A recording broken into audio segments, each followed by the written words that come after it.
আপনি আরেকজনের থেকে যেমন আচরণ আশা করেন, আপনি নিজেও ঠিক সেরকম আচরণ করবেন। তাহলে আপনি আরেকজনের থেকে ভালো আচরণ পাবেন। আপনি যদি আরেকজনের থেকে ভালো আচরণ আশা করেন, অবশ্যই আপনাকে আপনার আচরণটাকে ভালো করতে হবে। এখন আমরা যেটা করি, যে আমাদের এখন ট্রেন্ড হয়ে গেছে, বিশেষ করে সোশ্যাল মিডিয়াতে আমরা আরেকজনের সাথে খারাপ আচরণ করি। মানে অন্য দল, অন্য মত বা অন্য রকম মানুষ এলে আমরা তার সাথে খারাপ আচরণ করে ফেলি, যা ইচ্ছা তাই বলে ফেলি। এখন আপনি যদি এরকম আচরণ করেন, তাহলে আপনার সাথেও কিন্তু কেউ ভালো আচরণ করবে না। এটা অলরেডি একটা বাজে ট্রেন্ড হয়ে গেছে, কিন্তু এটা করা উচিত না। উচিত না কেন? কারণ আমরা তো সবাই এক্সপেক্ট করি যে অন্য মানুষ আমাদের সাথে ভালো আচরণ করবে।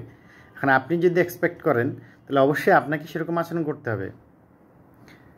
এখন আপনি ভালো আচরণ করলেন, করার পরে আরেকজন আপনার সাথে ভালো আচরণ করলো না, তখন কিন্তু আপনার জায়গাটা স্ট্রং থাকলো, আপনার জায়গাটা ঠিক থাকলো। আরেকজন আপনার সাথে খারাপ আচরণ করলেও সে মনে মনে তার মধ্যে একটা অস্বস্তি করবে যে আমি তো তার সাথে খারাপ আচরণ করলাম, কিন্তু সে তো আমার সাথে খারাপ আচরণ করলো না।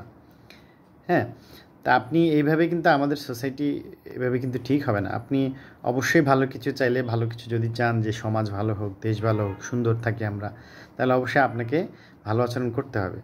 আমাদের ভয়ঙ্কর একটা বাজে ট্রেন্ড হয়ে গেছে ইদানিং, যে আমরা মানে না বুঝে, না শুনে, কাউকে না চিনে হঠাৎ করে আমরা যাচ্ছে তাই আচরণ করে ফেলি। এখন মনে করেন যে রাজনৈতিক ক্ষেত্রে আমি একজন সম্পর্কে জানি না, হঠাৎ করে আমার মনে হলো যে সে বিএনপি, আমি বিএনপির মতো তাকে ট্রিট করলাম। আওয়ামী লীগ মনে হলো আওয়ামী লীগের মতো ট্রিট করলাম। জামাত মনে হলো জামাতের মতো ট্রিট করলাম তাকে। মানে সে আসলে কি আমি জানি না, আমি না জেনে আমার আমার মনের মতো করে আমি তাকে ট্রিট করে ফেললাম। আমার রিফ্লেকশন দিয়ে আমি তাকে বিবেচনা করলাম। তো এরকম করলে এরকম কিন্তু আপনিও কিন্তু এরকম বিবেচিত হবেন। এই ধরনের ট্রেন্ডগুলো বাদ দিতে হবে। এটা কিন্তু সবার জন্যই ক্ষতিকর। এমন না যে আপনি যার সাথে এরকম করলেন তার জন্য ক্ষতিকর, তা কিন্তু না, সবার জন্য ক্ষতিকর। তা আমরা সবাই তো সুন্দর দেশ চাই, উন্নত দেশ চাই। কিন্তু আমরা নিজেদের আচরণ ঠিক করতে রাজি না। আপনি নিজে আচরণ ঠিক করেন, দেখবেন যে অন্যজন আপনার সাথে ভালো আচরণ করবে, এবং এভাবে কিন্তু দেশ চেঞ্জ হবে। আর আমরা যদি নিজেরা ঠিক না হয়, আমরা খালি আরেকজনের সাথে খোঁচাখুচি, মারামারি, এই কথার যা ইচ্ছাতে বলে দেই, যা ইচ্ছাতে আচরণ করি, তাহলে কিন্তু কোনো দিন ঠিক হবে না। এটা সম্ভব না, এটা কখনোই সম্ভব না ঠিক হওয়া। এজন্য আমাদের নিজেদের আচরণটা আগে ঠিক করতে হবে।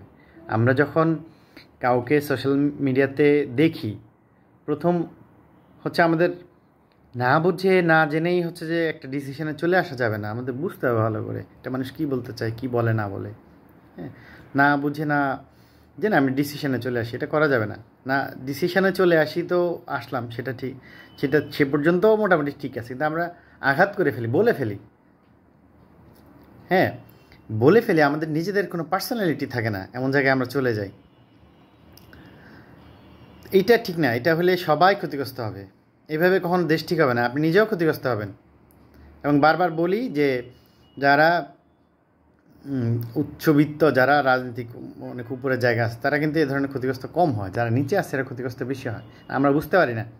আমরা মনে করি যে একজন রাজনীতিবিদ আসছে, একজন লোক আছে, তাকে গালি দিয়ে দিলাম, তাকে একটা কিছু বলে দিলাম। আসলে তার জায়গাটা নামে না, কিন্তু সে তার জায়গায় ঠিকই থাকে। আমরা আমাদের জায়গাটা নামাই ফেলি, এবং এটাই কিন্তু এই প্রভাবটাই আমাদের উপরে পড়ে, কিন্তু আমরা বুঝতে চেষ্টা করি না। তা আমাদের বোঝা উচিত যে আমাদের কী করা উচিত। আর যাচ্ছে তাই বলে দেয়া, যাচ্ছে তাই ভেবে নেয়া, এটা খুবই ভয়ঙ্কর কালচার।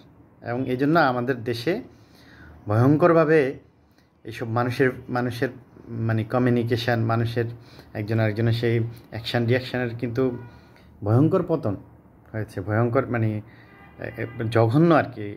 এটা বলবো ভালো কিছু না, পতনের তো ভালো একটা দিক থাকে অনেক সময়। জঘন্য একটা পতন হয়েছে আমাদের আচার আচরণের। এটা কিন্তু ঠিক না, এটা কিন্তু সবাই আমরা ক্ষতিগ্রস্ত হব।